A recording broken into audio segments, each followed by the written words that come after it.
Welcome back to Yanks Abroad. Today, with the international break, we have a fun episode on our hands. We are talking the top 10 most fun potential transfers this summer. I brought 5, Will brought 5, and we're going to discuss who's going and where they're going. Start us off at number 1, Will. Osimhen to Arsenal obviously is my number 1 and potentially the chance to be the biggest transfer we've seen in football. Other than Mbappe going on a free, obviously, but in terms of actual money spent, one of the biggest transfers, probably the biggest one since Holland going to City 3 years ago. What's that number going to look like? I mean, I think his release cost like 108 million euros or something like that. I just think, as we've been talking about, Arsenal need to sign a striker. He's the biggest name out there. They need to make a statement. If they can find a way to win either the Premier League or the Champions League, I'm not saying that they will. I think this becomes a very, very likely transfer. Obviously, we're in a world where Chelsea could outbid us, but I think with the fact that Chelsea won't be in Champions League, probably not in Europe in any way, shape, or form, we have the most attractive project in England. We have probably the most attractive project in the world. If you're Osimhen, now's your time to win. You'll have just step into a team that's already creating more than any other team in Europe. Seems like a no-brainer. So, a couple questions. One, do you think it's mandatory? What would you say the likelihood if you win Champions League or Premier League that the transfer happens? And what would you put the percentage if you don't win either? I don't know how much it actually changes how much we would go for the transfer. I think if anything, it just solidifies for Osimhen that this is the right club for him to go to. I think. So you're saying to the gen public, Arsenal will only be respected as the big club if they win one of those two? I think to someone like Osimhen, I mean, I'm just saying generally speaking, if Arsenal have come off the back of a huge title-winning season of some type, that makes it easier to get a bigger name. I think it's like, it's one thing if we're in Champions League next year, but we end up finishing 3rd in Premier League this year, and Chelsea end up finishing the season strong. Maybe they win the FA Cup. Like, to Osimhen, maybe he's like, all right, Chelsea's offering me more wages, and they're always going to fund the club more than Arsenal's going to fund. That's just how Chelsea work. Yeah. Maybe he decides to go there. I do think, and I have some knowledge that we are pushing really hard for Osimhen. Yeah, that's so our I was number gonna 1 ask. target. We talked, was that episode 1 or 2? I think 1, yeah. Episode 1, for any of our new followers, Will opened up early that he has a source at Arsenal. Update from the source is? He's still our number 1 transfer target in the center forward position. Having said that, to the general public, the need for Arsenal to get a striker is much larger than what the club sees it as. And what does Will see it as?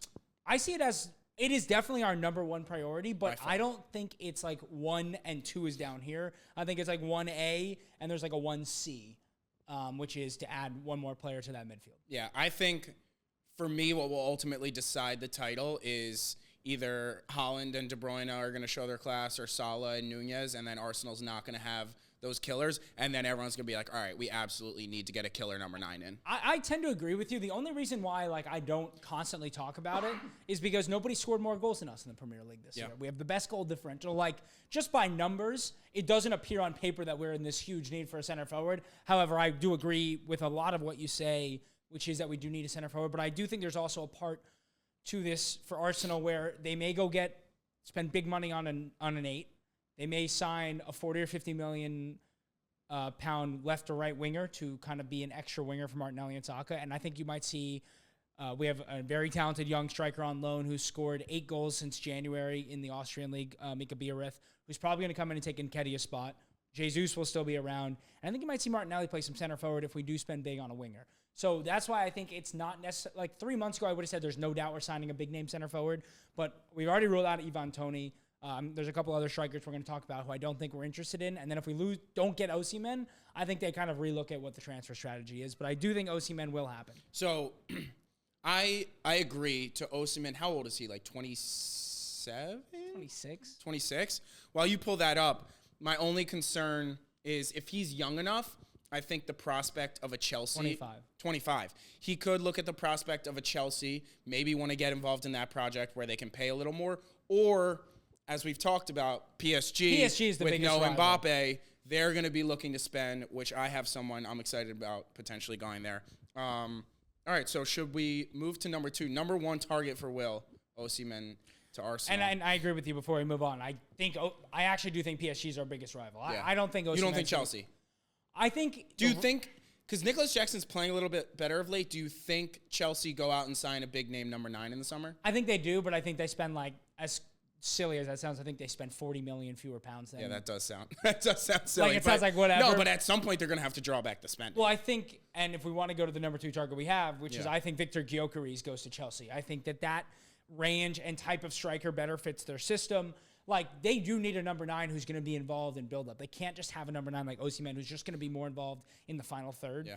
Like, Nicholas Jackson actually is pretty good in the first 2/3 of the pitch. Yeah. He does the role that Pochettino's looking for, and that's why they brought him in. And I don't think you're going to get that out of Osimhen, but Gyökeres is excellent in all 3 phases of the pitch. And I don't think he's the right move for Arsenal. I think even 75 million pounds, which is about what he's been rumored to go, is about 30 million too many. Really? Yeah. He is balling. He's balling, but I also watched him at Coventry the year before because we had 2 players on loan at Coventry at the time. And there's a lot to his game that you would like, but the fact of the matter that not a single Premier League club went for him last year kind of speaks enough volume that he's not a $75 million player. How much better has he been this year than he was? He's just in a better side who's scoring more goals. I mean, he's a great player, but he's not an 80 million pound player. That's an overpay. He's not. That's more than United even played for Højlund.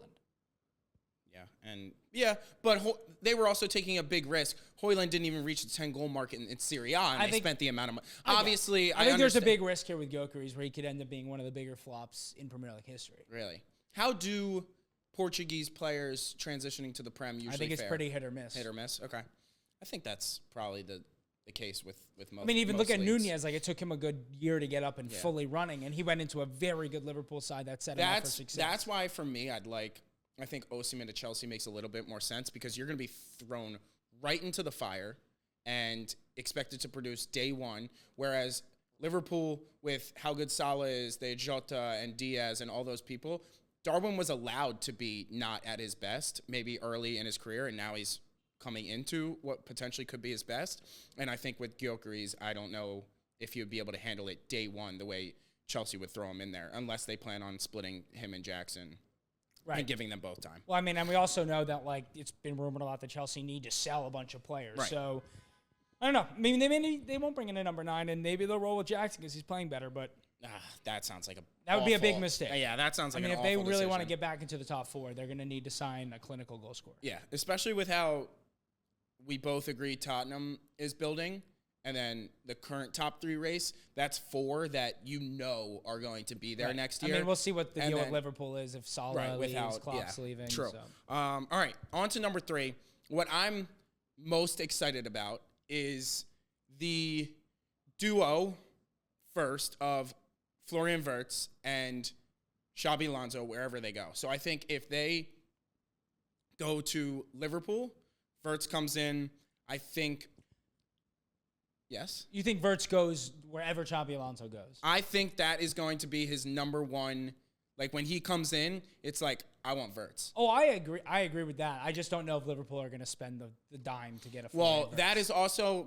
I think Mohamed Salah is leaving Liverpool at the end of the season, and he's going to Saudi, which they are going to get quite the funds for. So I actually do think if... I have 2 different scenarios. The one, if Xabi Alonso goes to Liverpool, I think Salah goes, and I think it's perfect because... If Salah goes and Klopp goes, everyone understands brand new Liverpool. Like, we're going into a rebuild, and Xabi Alonso, he gets rid of Salah, brings in Wirtz, and they start this new age of Liverpool. And I think he could work perfectly with a Szoboszlai or a McAllister playing behind him. I don't think he can play with Szoboszlai. You think it's too attacking? Yeah, I mean, Szoboszlai started pretty well, but honestly, the more I've watched him recently, like, he really is closer to a Bruno Fernandes type of midfielder than like an Odegaard.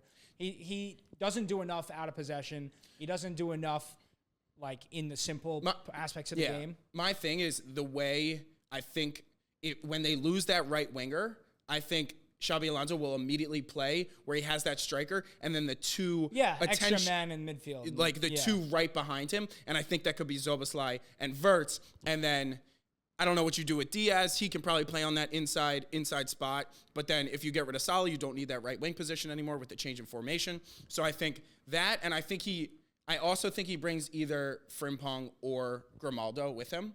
I think this is an opportunity to where if he wants to move Trent inside and play center mid, he can get Frimpong out wide, or Trent would probably fit really well in that right wing back position. Robertson's getting older. Yeah, I think Grimaldo makes a lot more sense. I mean, I could see Grimaldo and Wirtz. I mean, the only thing I'll say is I think that seems like a lot of funds for Liverpool. even if they do sell Salah for a good amount, like their fans always say that they don't spend enough. Yeah. No, I feel you. I think Xabi Alonso understands how high priority of a target he is, and people are gonna put pretty enticing offers in front of him that look like a pretty big transfer budget for him. I will say I agree with you. He goes with Xabi Alonso, but I think it happens at Bayern because all those moves make a lot more sense. Bayern, No, I agree. Davies is going to probably leave, bring in Grimaldo. So that's number 2 is the situation on if Xabi Alonso then goes to Bayern, which we already said Vert's going to Bayern. If there wasn't all this turmoil and everything was staying put, Bayern coach was staying put, everyone was staying put, Verts will be a Bayern player 100 times out of 100.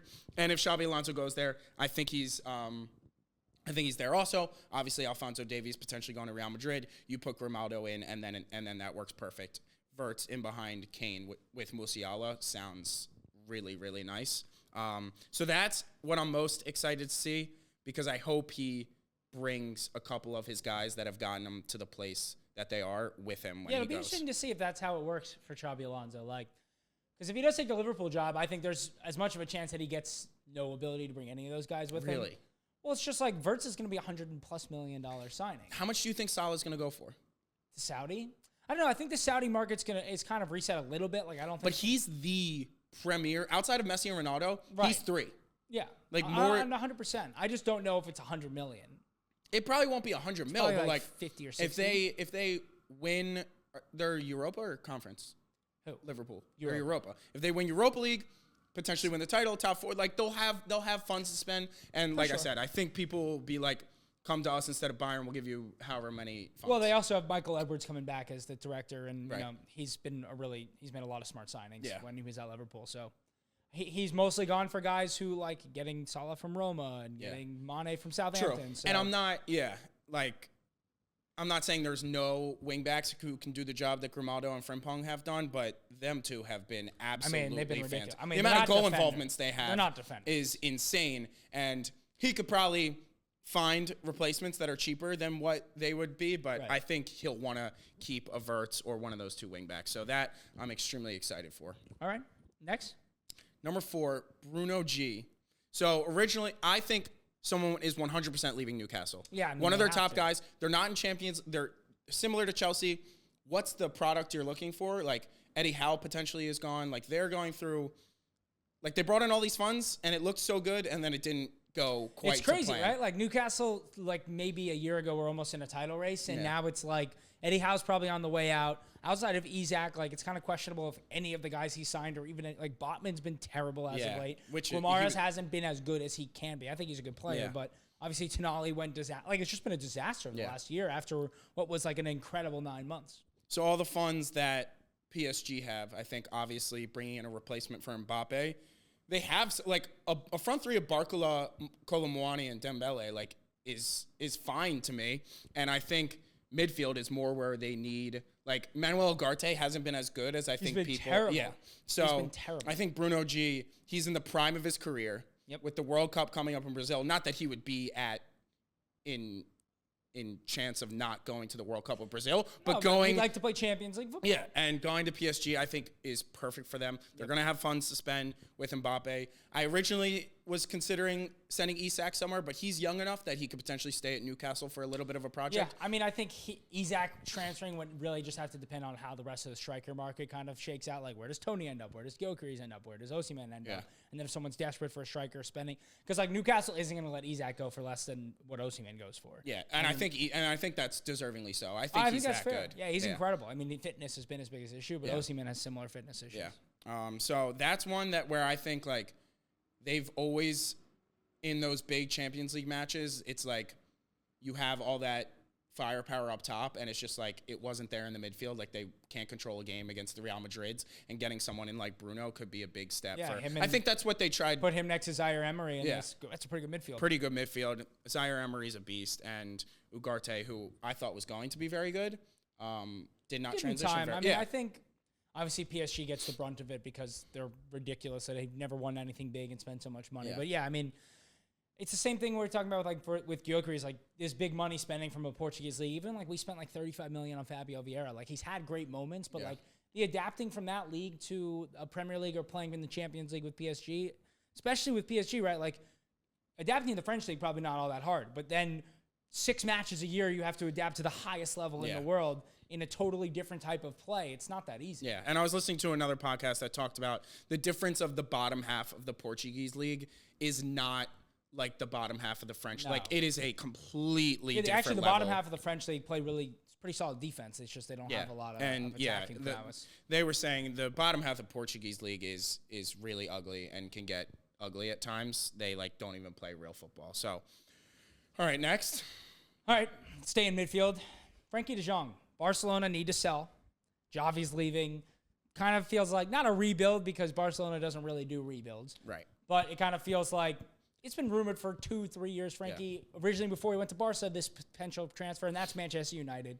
I think even if Ten Hag leaves, I think Frankie de Jong is going to be the top priority. Manchester United need midfielders. Like, they don't need to spend on attackers. They've missed. Mount got injured, but I never thought that was the right regardless, signing. Amrabat they missed on. They need build around a Frankie de Jong and Kobe great. Mainoo midfield for the next few years. Yeah. You could have a very strong core. Spend what it takes to get Frankie. He is a complete game changer. He can play as a 6. He can play as an 8. He's a box-to-box midfielder. He can play as a deep-lying playmaker. He's everything Manchester United need in midfield. He's a game controller. Mm-hmm. He is responsible. He's mature. He's ready to take the step and be a leader at Manchester United. He's exactly what Man United needs right now. Just some calmness, some technicality, and just 100%. like everyone just relax. Like, we're okay. Let's can control some games. possession. They don't have a player. Haven't had a player who can dictate games in so long, and he is exactly that guy. It was supposed to be Bruno, but he's way too erratic. No, he's a fucking hero ball player. That's the thing with Frankie. Like, you need a sideways passer. You need a guy who's going to be willing to, okay, that's not there. Let's recycle play. And wait for his moment. Pick his moment. Pick his pass. Find even like a player like Anthony. Like, Frankie de Jong makes a player like Anthony better. And I think Anthony stinks. But they have enough attacking talent where if they can bring in a game controller and a tempo dictator like Frankie de Jong, they can get into the top 4 race next year. They can be a real factor in the Premier League again. And as much as I don't want this to happen, I think there's a small chance that, as I mentioned, I think if Osimhen doesn't work out, Arsenal's 1B, 1C is a midfield name like Frankie de Jong. Wow. So Manchester United, I think, need to go immediately into the transfer window, make this transfer happen, and don't let another team come in and steal Frankie from underneath them. Yeah, I think that it makes so much sense. Like, so much sense. They need exactly that profile. Obviously, the Ten Hag, which it's looking like if they continue to progress, he's going to stay. It doesn't seem like he's on the hot seat. I think we put him on the hot seat. Fans put him a lot more on the hot seat. But it doesn't seem like he really is, so he'll stay. It'll be perfect for Frankie de Jong to come in. Funny enough, Bruno G said his dream spot is to play in Barcelona, and I wanted him to be put there, but they obviously can't spend to get a Bruno in, so that's why I chose PSG. But yeah, they definitely need to spend, and I mean, they definitely need to sell, and when they have the amount of midfield talent that they do, which was homegrown, like, you can afford to get your funds back through. And it seems like Frankie's ready to leave. I mean, it's been rumored for so long, and it just feels like with Xavi leaving, it just makes sense for them to kind of reboot that midfield and for Frankie to find his next step in his career, which, as much as it's like you would think Barcelona and Manchester United might be a step back, it's really a pretty lateral step with where both of those clubs are right now. And it allows Frankie to give himself a platform to be the world-class midfielder that he hasn't reached those heights yet. Like, he's had spurts where he's been great, but he's had plenty of inconsistencies, and he needs to find a new home and really kind of rejuvenate his career in a weird enough way. I completely agree. I think that one makes a ton of sense. Another one that I think makes a ton of sense is Paquetá or Paqueta, however, people give me shit all the time for saying Paquetá. I thought that's how it's said. To Manchester City. I think they are in need of some midfield reinforcements. I think they didn't get them the way that they were looking to in Kovacic and Mateus Nunes. So I think he's consistently playing for West Ham and consistently playing really, really well. The game-fixing, yellow card, gambling stuff all seems to be gone. Yeah. And would that transfer have happened if those didn't come up? Maybe. And now that they're gone, I think it definitely makes a ton of sense. I think West Ham are in like a very positive position. Like, they're playing well. They're going to potentially get European football. And I think they'll be in a comfortable spot to look to sell and like start building, maybe use those funds across a few different younger midfielders. And I think clearly Pep wanted him last time. I think the flair, he has. I mean, I think he steps in and plays the Julian Alvarez role, and he just got a little bit more technical security than Alvarez does. He's a little bit better in possession. He doesn't. My problem with Alvarez in that role, and I think it was kind of smart for Pep. Like, a lot of times, great coaches put a player somewhere so they can learn responsibilities that they didn't know previously. Like, Alvarez always just been a goal scorer. Yeah. Now he's kind of playing as a second striker, having to pick the ball up in different positions, which is going to make him a better overall player. But I think long-term, the ceiling for that position is a Paqueta type of player who's kind of a midfielder with that attacking prowess.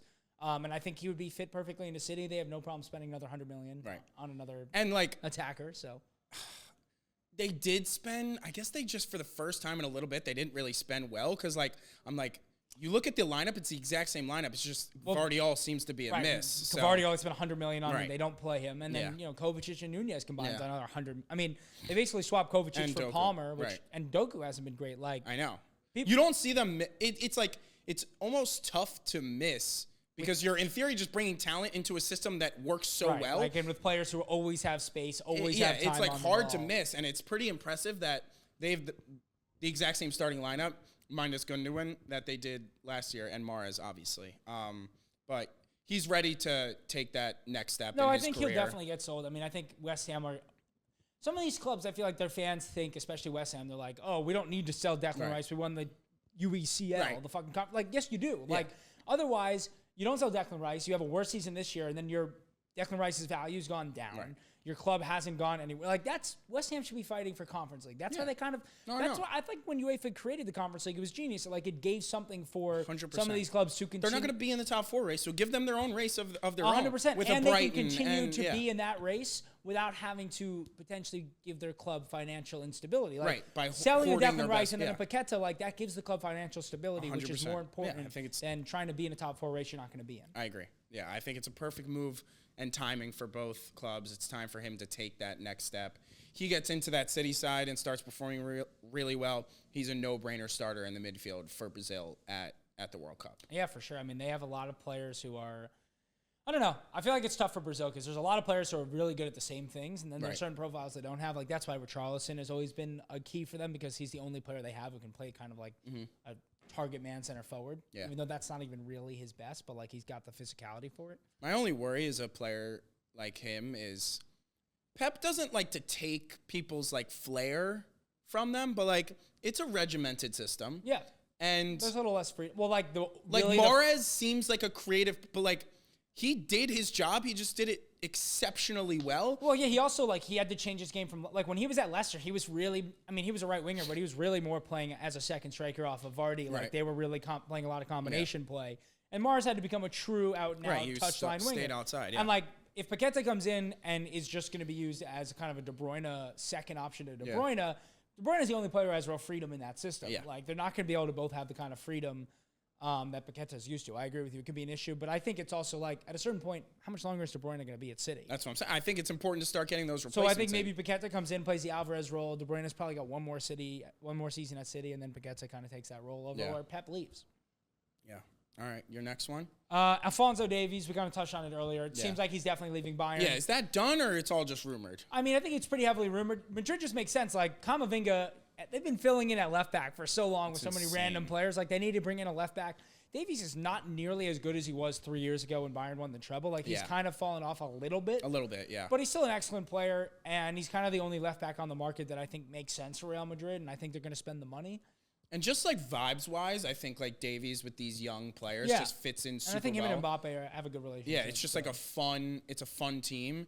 And I mean, whether it's Vinny out wide or Mbappe out wide or Rodrigo, I'm sure they're all going to be interchanging. But that left side is going to be a daunting task to defend whoever is out there for when he goes there. Davies and Mbappe come in.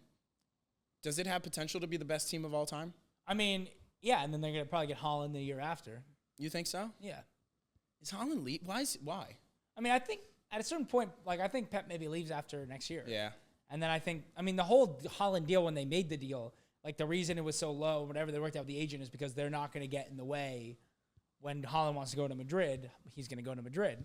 And yeah, I think it's going to be Rodrigo. I think it's going to be Vinny, Haaland, and Mbappe together with Camavinga, Tchouaméni. Those could be the best 3 attackers in the world at the time. Yeah, that's for sure. Absolute. God, I just wanted to have one intelligent conversation that didn't involve Saka. What odds will you give me on Saka winning a Ballon d'Or? I don't know. We can talk about career. that because I'm willing to house that for sure. Okay. In a world with Mbappe, I think it's going to be extreme. Once he goes to Madrid, I think it could be a wrap. I'm just wondering what odds you'll give me on Saka winning a Ballon d'Or in his career. What odds do you want? You can just make them. 20-1. Okay, you want 100 for what? 100 to win 20 grand. All right, perfect. Done? Yep. You heard it here. 20 grand win if Saka wins a Ballon d'Or at any point in his career. You want me to give you the 100 now?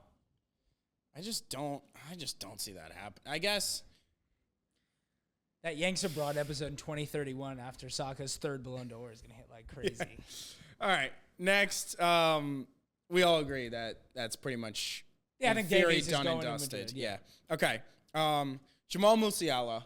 I said back to Chelsea. I think Musiala to the Prem. I just think wherever he goes.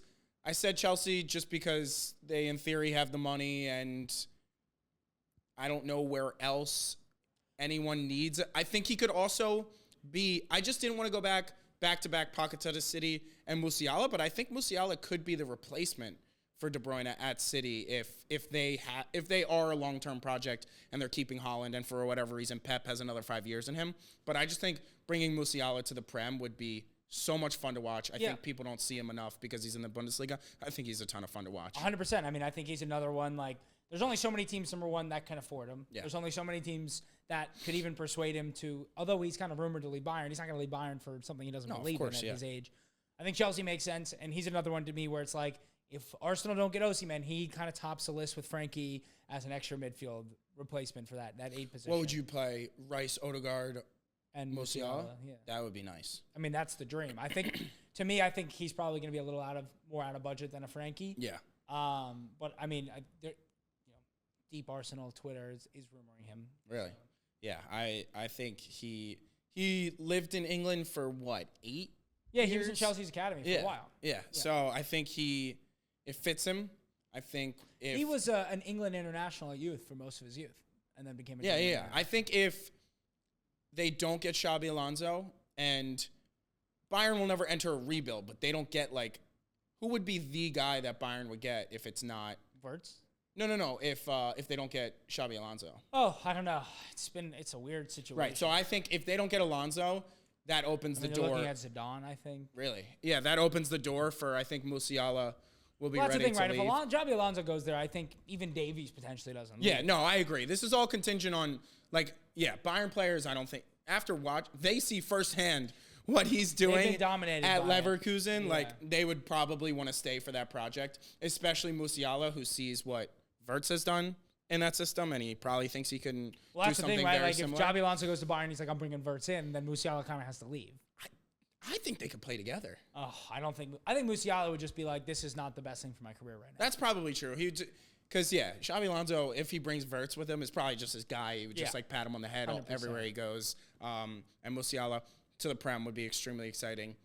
All right, next. If Tottenham wants to get involved, I'd be more than happy to have him. Next. Correct.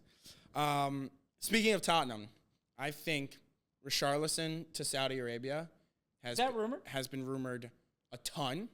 I think he was actually great this year for a stretch up until he got injured. I think his price point will still be at a certain good market value to where 40 or 50 million maybe. To where we'll get 50 mil from Saudi. And I think Sesko from RB Leipzig, I know he's been rumored to other Premier League clubs. Chelsea, I've seen a lot of. Yep. But with a 50 mil buyout, Richarlison goes one way. You ultimately do a swap, a 3-team swap. What's the Werner deal? It's just a straight loan with an option. I think fans are just making it up after he plays well. They're like, we're going to exercise the option. And then after he just missed the sitter against Fulham, they're like, we're not exercising the option. That was quite a miss. I'm not sure anyone really knows, but he wouldn't be the replacement anyways. Werner doesn't play up top. If they're going to spend more money, they're probably only going to spend money on one attacker. Correct. Yeah. This summer. Yeah, I just think Sesko, with his age... At what point does Son leave? Right, so I think it's time to start bringing in I think we're going to bring in multiple attackers because I think Brennan Johnson is turning into a very good player. Well, you just bought that young Argentinian kid who's an attacker, Valise, right? Yeah. But I think with Son on his way out, people are unsure with Kulusevski. Less are they unsure that right wing is his best position. Potentially as an inside option, as a super sub to play with Madison, whatever it may be. But I think bringing in Sesko and having that presence up top would be huge for us. I think he's absolutely fantastic. He's only 20 years old. Yeah. No, he's a good player. And 50 mil for a striker of his potential at 20 years old feels like a little bit of a steal. I think 50 mil isn't a steal. The harder but part will be convincing him that you're the project to join. Just because, like... The only reason I push back is because we've now been in multiple transfer battles recently, and people have chosen to come to Tottenham over the likes of Bayern Munich.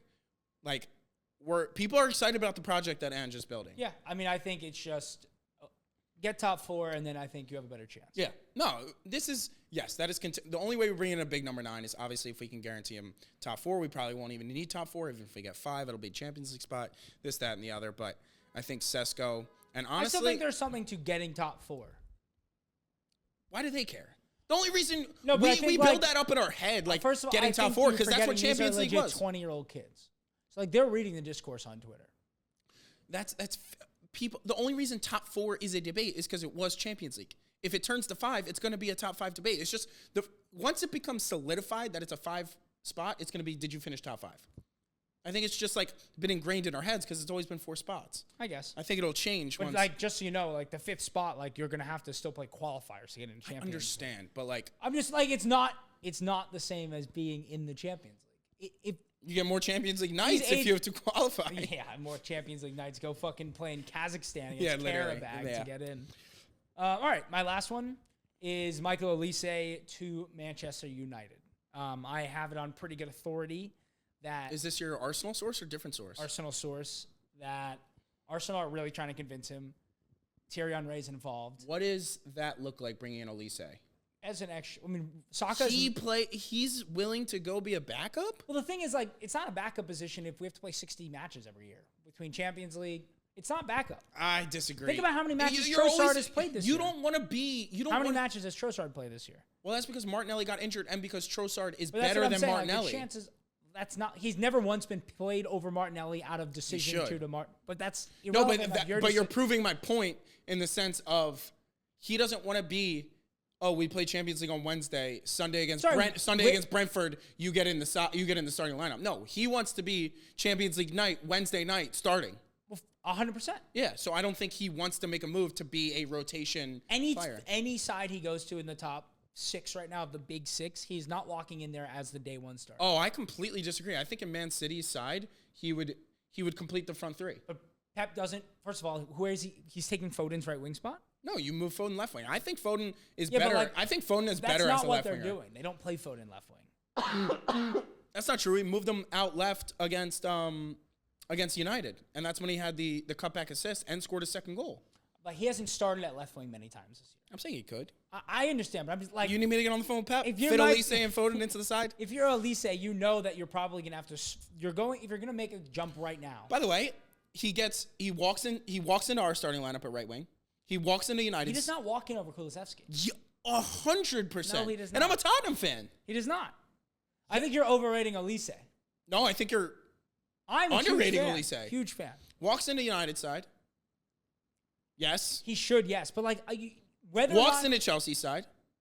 Over Cole Palmer? No, Palmer go inside. You can't just move people to make Olise fit Palmer's the lineup. Inside. Come on. But that's not the lineup. They could, if you bring in a guy of Olise's class, it becomes the lineup. So you bring in Olise and they're bringing in a number 9. And where does... No, I was just giving an example of where he walks into. Nonetheless. Solid dips. He's walks a massive into Manchester United fan, Michael Olise. Is he? That's where he wants to go. Thierry Henry is involved with the Arsenal front staff trying to convince him to come to Arsenal in the summer. But I think he goes to Manchester United. I'd be a big fan of United if it was my competition was fucking Anthony also. No, he's a Manchester United fan. Like, grew up a Manchester United fan. But I mean, they need to sign a right winger because Anthony sucks. Right. So I think he goes. So that's a side he walks into. Yeah. By the way, awful take. Michael Olise walks in over Dejan Kulusevski. I like Kulusevski. I like Kulusevski too, but he just also Olise can't stay fit, so he's not playing 38 matches. So that's also kind of irrelevant. He's got fitness issues. But if you don't sign someone and believe that you're only going to, you just hope. Yes, you do. You plan around a player's fitness. You do. It goes into their price tag. It goes into not the at whole that thing. age though. Yeah. You just hope like you're going to get the good pieces You do of hope, him. but you still plan for him to miss matches. Right, you have a backup plan, but Yeah. if you're signing him, he's your starting right wing until If he can't Tottenham be. were to sign Elise, Kulusevski probably makes more starts at right wing. That's my bet. Tottenham's not signing Elise, though, so it's irrelevant. Correct, it is It's irrelevant. between Chelsea If they were United and Arsenal right now. both healthy, I think Elise gets in over Kulusevski. Bro, literally 6 months ago, everyone's telling me Kulusevski's better than Saka. Like, enough. No one said that. No one said that? Delusional fans, maybe. Not just delusional fans. It's a big fucking discourse until like 6 months discourse? ago. We Idiots. probably are trolling having that discourse because you guys want to create a Saka Bale discourse. No. Thank you. All right. Move on At to this age. Move on to Saka is better than Dale was at this age. It's not even a question. Moving on. I had one more thing. One that I don't think will happen, but I would love to see happen. And it's not just like I'm an Arsenal fan, but I think Javi Simons, if he went to Arsenal, would be just like the dream fit in that extra midfield role for us. Like a Musiala type player. I think super he has the aggressive. potential to be a top 10 player. He is so He's good. incredible. And I think like he kind of doesn't want to play for PSG. So like PSG have a buyback clause. I know. It just Is that doesn't- true? What makes you think that? Like he just has never wanted to fight for a place there unless he's being told it's his spot. Well, I think after the way he's played at Leipzig, it's his spot. You would think, but like from what I'm reading, it seems like he's not. Yo, him, Zaire Emery, all of a sudden they have Bruno G. Guimaraes. Like, We're building a team. no, I mean, I think Osimhen. I think they have the opportunity to build a team now that they're not I paying agree. Mbappe millions and millions Yeah, and well, millions. now they're not paying Mbappe, Neymar, and Messi $1 dollars. And I think and they're making the right, like they tried Well, to that's do why this is on the ones I don't think will happen. But No, I would know. be I think insane. it's fun, but I think I just didn't think about how, like, yeah, I think that would be a sick team bringing him back. Like, I think they can start building in the correct way. Like, they made their big splash. Not that they weren't on the map, but, like, everybody knows PSG now. Yeah, I mean, if PSG is smart, they kind of completely retool what they had done for the last 10 years, which hasn't worked, which is just signing kind of guys. It's like $1 billion past their prime. marketing tactic. Right. Like, it started all when they brought in, like, Cavani, Yeah, Zlatan, Zlatan, yeah. Lavezzi, like, Thiago Motta. Like, they brought in all these big name players, never won a Champions League. Yeah. And they tried again with Mbappe. Now they build, like, a real Now they team. should try, like, they have all this young talent, see what they It's can do. amazing. Yeah. I think they're going to be so much fun after Mbappe leads them to a Champions League and goes off into the distance at Madrid. On that note, one that I didn't put down but came to my mind is there's been a lot of discourse about Eze, as we were talking about Elise, Eze to Tottenham. He was hanging with Son off the pitch. He was like in a huddle of Tottenham players after the Palace match, just like them all chopping it up together. He got an entire suite for his family at Tottenham Hotspur Stadium for that match. And there's some big rumors flying around that Ange absolutely loves Eze. He scored a brilliant free kick against us. Like, there's no better way to get signed than put on a show in front of... The only thing I'll say is, say hail N boy. Really? I didn't know that. He is fantastic. I think he can... Like, where do you play him? Like, You want to know where you play him? You have a fucking number 10 who misses half of every single season. That's why you sign it as Eze. sure, he can be... James Madison has fitness. Here's the What thing. I was getting to is that if you have world-class can play players, on the wing. they can play... Exactly. You can fit... Similar to what I was saying about Elise, you put photo... You make it work when you put your best players out on the pitch. I think Eze would be a great signing for Tottenham. Perfect Tottenham level signing. Brilliant. Oh, don't do that patronizing I'm not bullshit. patronizing. What Eze's is a not- Tottenham level signing? What I'm saying mean? is Eze's next move is not. He's not going to sign at Arsenal or City or Liverpool. That doesn't make sense. The next level that makes sense for him is Manchester United. So or you're saying Tottenham. there's levels to this shit? Yes, I'm saying there's quite literally levels to this shit. You're in a top 4 race. We're in a title race. Those are the levels. That's okay. 4 years ago, Arsenal would have been the level for Eze to go to next. Fair. That's how it works. I agree. But Eze, he's so swaggy. I'm a big fan. He should go to England. Why is he not on the plane? Where does he fit in? Get Hendo off the plane. I can't believe Hendo moved to Ajax and just finds his way right back into the team. Southgate's such a fucking bum. Idiot, loser. Maybe he'll get fired for the World Cup, similar to how we want Berhalter Yeah, to he get is. And fired. he's going to take the United job. Manchester United or United States? Manchester United.